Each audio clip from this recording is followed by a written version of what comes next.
There really is very little reason to have old, unfulfilled desires, because when you ask, it is given.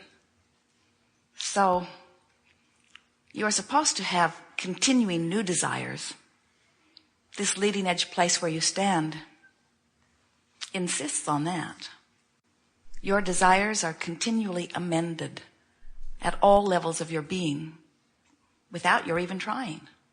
So fresh new desires are constantly being born within you. But if you have those desires that were once fresh, they breathed life into you, just the idea of them, but now they beat you up every time you think about them, then there is a little tweaking in your vibrational countenance that is in order. And by that we mean, if you want something and it has not manifested and you've wanted it for a while, there is only one reason for that. You're offering a vibration on a pretty regular basis that is different from the vibration of your desire. You're probably talking about it with friends. You're probably writing emails about it. You're thinking about it and stewing about it and brooding about it and regurgitating it and keeping it active in your vibration, and it's different from what you really want. So we call this gathering the art of allowing. And what it is really about is doing the work. It's not really work. It is living the life, choosing the thoughts, reaching for the feeling. That's really the key to it. That matches your own desire. So if when you think about something you want and it feels exhilarating to you, so much so that you're sort of obnoxious about it, you want to talk about it, you want to think about it, you almost want to be single-minded about it. It feels so good when you focus on this that it's what you find yourself focusing on. Now you have done the work that has caused you to activate a vibration within you that's enough like your desire that it's on its way to you. And you know that it is. You're seeing evidence of it everywhere. Doors are opening. You can feel it unfolding. We always like to say to you that you never get it done and that you cannot get it wrong. And the reason you never get it done is because with each desire that manifests, you also gain a new perspective from which other desires are launched. In fact, even before the fulfillment of one desire has happened, you're already on your way to wanting more. Some of you have been around others who have said to you, you are just too greedy for your own good. You are never satisfied. And we say, that's the eternal nature. If it were true that we would ever be satisfied, this leading edge experience would have ceased to be long ago. If it were ever true that you could come to the end of desire, there would be no more summoning of source energy, and the eternalness that is our eternal promise would cease to be. That cannot be. So it is very helpful for you to become a vibrational match, to get somehow in sync with the eternal nature of your being. And when you do that, one of the big immediate benefits that happens is you stop feeling this panic, frenzy, this rush toward completing whatever desire is before you. And instead, you begin saying, there will always be another, so I think I will slow down a little bit and savor the unfolding of this one. The reason so often you're not savoring the unfolding is because you get yourself in a place where you say, I'm not very happy where I am, and if I could get over there where that desire has been manifested, then I would feel a lot better. I'm not happy in this sick body. When I get well, then I'll be happy. I'm not happy in this ornery relationship. When I get over there in a better relationship, then I will feel better. I'm not happy with not enough money. When I get over there with better income, then I will feel better. And we say, the only problem with that is you can't get over there when you're feeling like that. You can't get there from there. You have to change your vibrational frequency because you are attracting to you that which is a vibrational match to that which you are offering. So the way you feel is what you're getting more of. So then you say, I look out into this world, Abraham, and I see things I like and things I don't like. I see things that are true, and I'm seeking truth. And we say, everything is true. The statistics bear that out. Anything you focus upon and make active in your vibration until it becomes a dominant part of your vibration will manifest. So when you say, I'm giving such and such my attention because it is fact, and therefore it deserves my attention, we say, What you just said is, I'm looking at this thing that often I do not want, but because it is true, because someone else has looked at it and made it a truth in their experience, now I owe it to someone to look at this unwanted thing long enough that I make it a truth in my own experience. And we say, that is screwy reasoning if we have ever heard it.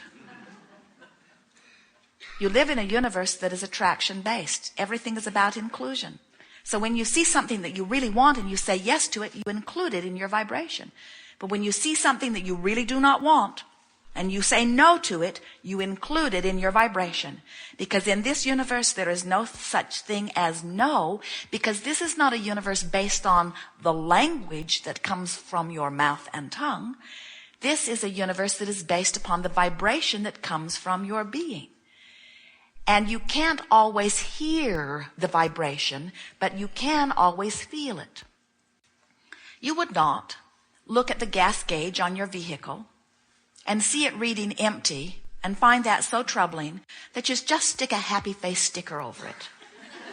There now, that feels better. Because you want to know what the indicator is telling you. It is helpful to know that you are wanting to add more fuel. And your emotions are the same sort of gauge.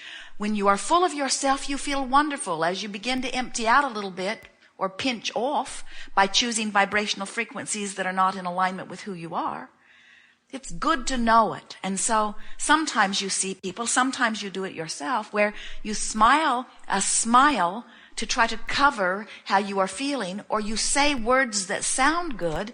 They are on the positive end of the list. But we want to say to you, it doesn't matter what word you are saying or what smile or expression is on your face. What matters is the way you feel. And it only matters to you. Nobody outside of you can understand or guide you relative to the mix of vibrations that is within you. When you really, really, really, really want something, and you see evidence or are focused upon something that makes you right now activate the absence of it, you're going to feel really, really bad. So somebody that's up close to you that doesn't give a rip about that desire at all, they've never thought about it, they've never cared about it, they don't want it. They look at you and they say, you're crazy to tear yourself up over this. You ought to just let that go. And we say, they don't know.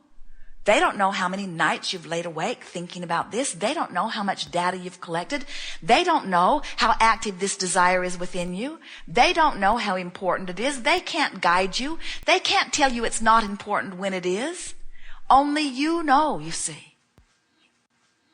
Well, now you know everything that we know. Everything that is important to know, you have just heard. And we suspect that you will, as we are, continue to practice it for all eternity. But you're not practicing it because you don't understand it and you've got to practice it for life to get good.